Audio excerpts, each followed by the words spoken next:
शिरूर शहराला लागून असणाऱ्या शिरूर ग्रामीण ग्रामपंचायतच्या वतीने बुधवार दिनांक 10 जुलै 2024 रोजी रामलिंग रोडवरील अतिक्रमणांवर कारवाई करण्यात आली। या भागात वाढते नागरीकरण व अनेक शाळा नव्याने आल्याने प्रचंड प्रमाणात वाहतूक वाढल्याने अनेक अपघात झालेले असून अनेकांना जीव गमवावा लागलाय।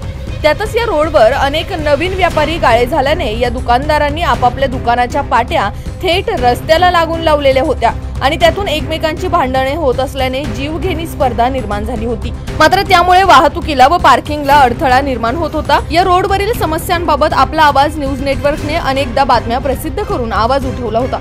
शेवटी ग्रामपंचायतच्या वतीने यावर कायमचाच तोडगा काढण्यात आला असून स्वतः ग्रामपंचायतने संपूर्ण रस्ता मोकळा केल्याने आता या रस्त्याने मोकळा श्वास घेतल्याने सर्वसामान्य जनतेने या कारवाईचे स्वागत केलेले आहे। मात्र काही व्यावसायिकांनी थोड्या दिवसांनी हे बोर्ड जैसे थे जागेवर येतील अशा चर्चा सुरू केल्याने भविष्यातही ग्रामपंचायत यावर काय कारवाया करेल याकडे सर्वांचं लक्ष लागलेलं आहे। याच कारवाई संदर्भात उपसरपंच बाबाजी अण्णा वरपे तसेच येथील काही व्यापाऱ्यांशी थेट संपर्क साधत त्यांच्या प्रतिक्रिया घेतल्या आहेत आमचे विभागीय संपादक रवींद्र खुडे यांनी। पाहूया।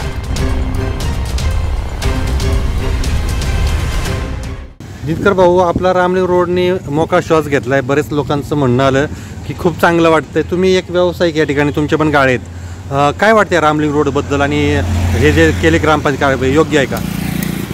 पहिल्यांदा शिरूर ग्रामीणचे सरपंच बाबाजी अण्णा वरपे आणि अरुणराव घावटे यांचं अभिनंदन करावं लागेल, कारण की ही पहिल्यांदाच ग्रामपंचायतीने हाती घेतलं आणि हे जे अतिक्रमण काढलं याच्यामुळे निश्चितच रस्त्याच्या कडेने जी रहदारी मोठ्या प्रमाणात आहे, निश्चितच प्रमाणे श्वास घेतला म्हणावं लागेल। कारण की या शिरूर ग्रामीणमध्ये 7 शाळा असून त्याच्यामुळे शाळेमुळं गर्दी असल्यामुळं आणि रस्त्यामुळं ट्रॅफिक असल्यामुळं जे त्यांनी जे काम हाती घेतलं त्याचं कौतुक करावं तेवढं थोडं। तुम्ही अण्णापूरकर, तर या रस्त्यावरून जाता येता काय वाटते? आता रस्ते मोकळे केलेत, काय वाटते? एकदम रुंदीकरण झालं, त्याच्यामुळे चांगलं वाटतं। रामलिंग ग्रामपंचायतीची कारवाई केली, हे रस्ते मोकळे केलेत, काय म्हणणे तुमचं? चांगलं काम झालं, चांगलं काम झालं। आणि ज्यांचे जे शेड आहेत त्यांना ज्या पाट्या लावलेल्या आहेत त्यांना पुढे लावायला काही मग त्यांनी नाही लावलं पाहिजे, नाही लावलं पाहिजे, अजिबात नाही लावलं रस्ता मोकळा पाहिजे। तुमचं काय म्हणणं आहे व्यावसायिक म्हणून? एक नंबर काय झालं? आणि तुमची तर जीवला गर्दी असतील, गाड्या येतात, अडथळे व्हायचे, आता हे मोकळा श्वास घेतला, काय वाटतं काय तुम्हाला? नाही, आता हे शिरूर ग्रामपंचायतीने जे निर्णय घेतला एकदम योग्य घेतलेला आहे आणि आता काही रोडला अडथळे वगैरे आता काही एवढं काही दिसत नाही आणि एकदम नाही का रस्ता एकदम आता मोकळा दिसतोय। नाही, रस्ते मोकळे वाटतात, चांगली गोष्ट आहे आणि हे मागच व्हायला पाहिजे होतं, कारण आता रामलिंग रोडला सध्या लय वाहतूक वाढलेली आहे आणि गाड्यांचं प्रमाण जास्त असल्यामुळं बोर्डामुळे ह्याच्यामुळे फार लोकांना त्रास होत होता।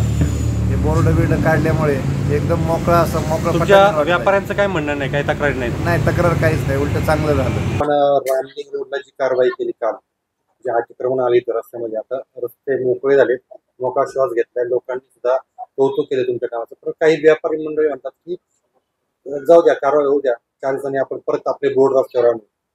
काय कारवाई केली आणि काय सांगाल तुम्ही? प्रथमतः नमस्कार। कारवाई करण्याचं मुख्य कारण म्हणजे तो रस्त्यावरती साधारणतः 4-5 स्कूल आहेत, इंग्लिश मिडियम आहेत आणि आपलं रामलिंग हे देवस्थान आहे, त्यामुळं ते रोड बहुतांशी खूप जाम असतो, अनेक ॲक्सिडेंट त्या ठिकाणी घडलेले आहेत, त्यामुळं आम्हाला ती कारवाई करणं क्रमप्राप्त झालेलं आहे।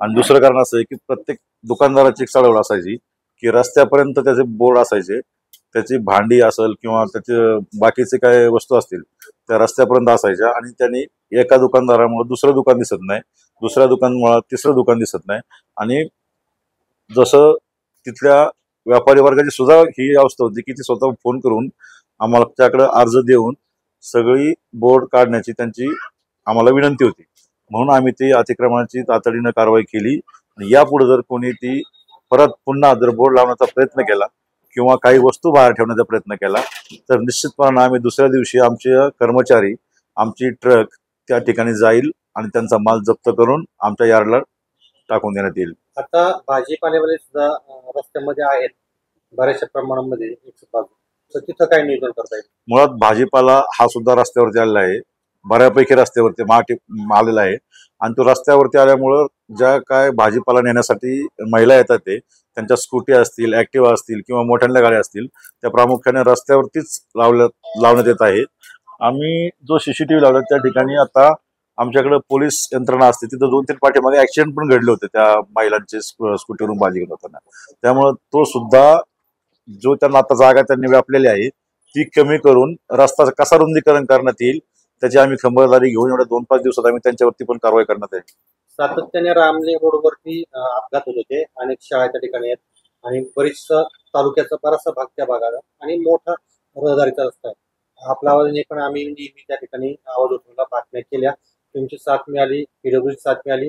भविष्यामध्ये तो रस्ता रामलिंग पर्यंत मोठा होईल असं आपण पाहणार का? कारण प्रकाशित गाडीवाले यांनी त्या ठिकाणी स्ट्रीट लाईट दिलेली, काय नियोजन असतं? प्रामुख्याने आदर्श सरपंच अरुणराव गावटे, शशिकांत भाऊ दसगुडे, भरतशेठ बोराडे आणि विठ्ठलशेठ गावटे आणि आमची चर्चा होऊन आणि आदरणीय आमदार अशोक बापू पवार यांच्याशी चर्चा करून पहिल्या टप्प्यात मला वाटतं पावळ फाटा ते मोतीनाला या रस्त्याचं काम आता पूर्णत्वास येत आहे. त्याच्यानंतरचा टप्पा जो आहे तो मोतीनाला ते रामलिंग पर्यंत घेण्याचं बापूंनी आश्वासन दिलेलं आहे, तोही लवकरात लवकर पूर्ण होईल. आता आपण जी कारवाई केली त्यावरती आता सर्व जनतेला शिरूर ग्रामीणच्या हातीमध्ये येणाऱ्या सर्वांना अतिक्रमणाबाबत काय आवाहन करा? कृपया कोणीही अतिक्रमण करू नये. अतिक्रमण केल्याने रस्ते हे अरुंद होतात. जाण्या येण्यासाठी महिलांची, मुलांची, स्कूल मध्ये जाणाऱ्या मुलांची कुचंबना होती, ऍक्सिडेंटचं प्रमाण वाढते. मी एवढंच आवाहन करतो की कृपया अतिक्रमण कोणी करू नये. यापुढे कुठल्याही अतिक्रमणाची हायगाई केली जाणार नाही. बाबुराव नगर असोत, रामलिंग रोड असोत, आणखीन कुठला एरिया असो आमच्या ग्रामपंचायतीचा, आम्ही निश्चितपणे ते होऊ देणार नाही. आम्ही ते काढल्याशिवाय राहणार नाही.